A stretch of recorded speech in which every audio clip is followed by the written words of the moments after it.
A traffic police official was suspended by the SSP South on Wednesday after a video of him demanding a bribe from a citizen at Karachi's defense area went viral, Sindh News Online reported. The video, made by the driver, shows the sub-inspector stopped a vehicle on the roadside and took money from the driver. The sub-inspector has been identified as Li Buksh. The action was also taken against another cop who was deployed along with SI Li Buksh. The SSP directed officials to launch an inquiry into the incident immediately and suspended both cops.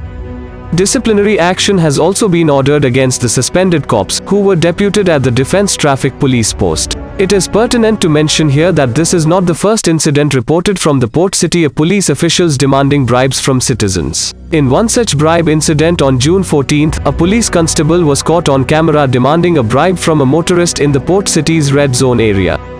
The motorist named Muzammal had claimed that the policeman first demanded an 2,000 rupees bribe from him, but when he refused to pay a hefty bribe, the cop then demanded him to pay 500 rupees. अब आपको कितनी मिठाई दें? जो समझ में आते दे दें यार। दो यार एक मिनट।